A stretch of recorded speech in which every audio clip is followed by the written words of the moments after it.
start to wind things up, and before I give you an opportunity to tell us where we can get your books, and also an opportunity to tell us about your favourite bookshop, if you have one, which I'm sure you do, I want to ask a very important question to both of you. What role do you think farts play in children's literature? The most important one. Yep, good, thank you. I'm in full agreement. Adrian? A vital role, Alan. It's funny, isn't it? I don't think I've written a book without a fart in it, to be honest. I've certainly farted while I've been writing them, and I definitely included a lot of farts in every. I think every book's got a fart gag, actually. So it should. That's my signature. Not bad hair. My legacy. Now. No personal insults. This is a book club. Oh, actually, I think that's what Adrian for then. That's what he's there for. I think that's what happens at book clubs, isn't it? Everyone has too much wine and forgets about the book and just starts bitching about each other. It's funny, isn't it? Because kids, like, I love writing fart gags, and they can be really interestingly used, and kids love them, and yet adults are always they always say, particularly teachers, there really have to be farts, and I always say, yes. Yes. Have you never met children? Yeah.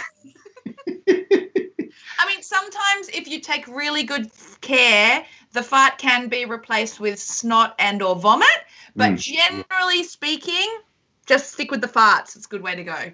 Yeah, I've got a scene in Charlie and the War Against the Grannies where they're trapped, him and Charlie and his best friend Hills are trapped in a wardrobe with two evil grannies outside, and he discovers that what he does when he's in extreme danger is fart. And writing the descriptions of the farts was one of the most fun things that I have ever done in my life. I think one of the descriptions, it sounded like a pig drinking yogurt out of a bucket. It took me I made a list of about 50. It just kept me amused for ages. I went over my deadline, and I tried to explain it was because I was trying to invent things for farts. So, all right. Thank you so much for coming on our inaugural Takeover Online book club. It's been a great pleasure to spend time with both of you. Nat, your two books are The Power of Positive Pranking and Secrets of a Schoolyard Millionaire. Yes. Where would you like people to buy them? Well, I'm going to do the New South Wales shout out because I am in New South Wales, and I'm pretty sure if I did Melbourne, Adrian would just duplicate it because we'd probably say the same place. So for New South Wales, I'm going to send everybody to Glee Books in Glebe because one of my favourite people in the entire world, Rachel Robson, works there, and she is the children's book connoisseur. So if you go and talk to her, any book that you're looking for your kid, even if it's not mine, but preferably if it's mine, but even if it's not mine, you tell her what your kid loves, what they're into, and she will point you in the right direction. She's so amazing. So ask for Rachel at Glee Books in Glebe. And so buy Nat's book first and then take it over to Rachel and say, Rachel, my kid will like this because it's good, because I saw it on a book club. What other books are like this? And she'll say, have you read Alan's book? And here's Adrian's book. Yes. I'll prep her, okay? I'll let her know.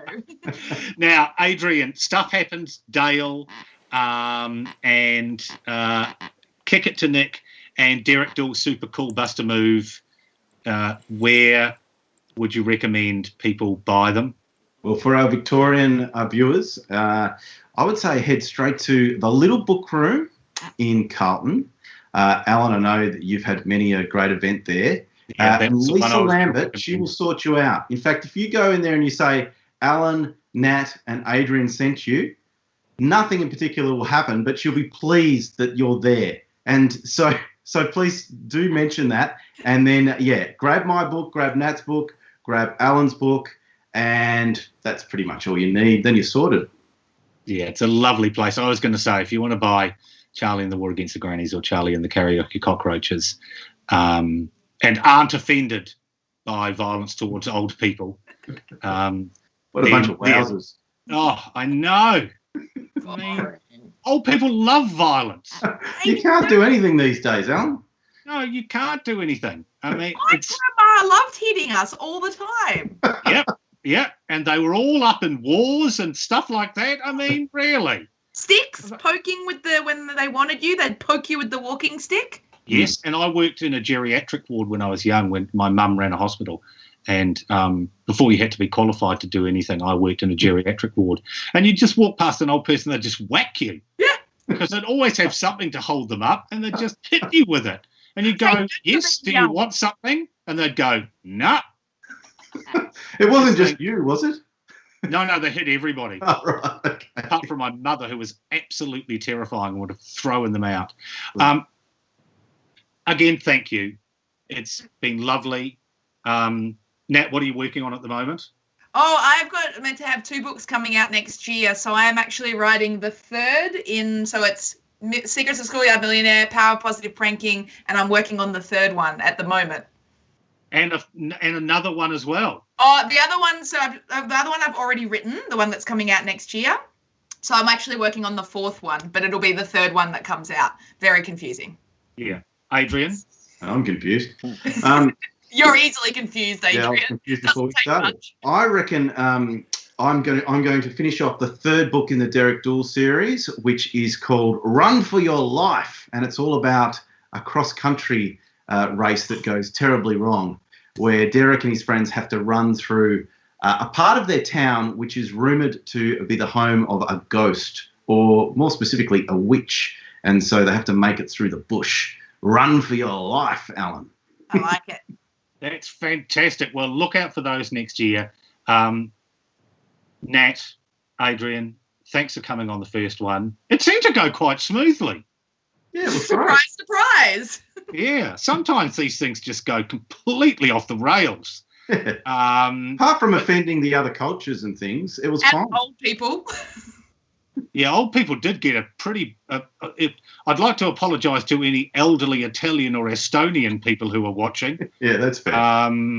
Yeah, you probably... Look, to be honest, you're probably not watching. You're probably asleep or furious. So enjoy your evenings. We did this in the evening, but you could be watching it any time. Enjoy your rest of the evening. Nat and Adrian, thank you for spending time with me and with everybody, and best of luck with the next books. Thanks, Alan. Thank you so much, Alan. Thank you. Bye. Bye.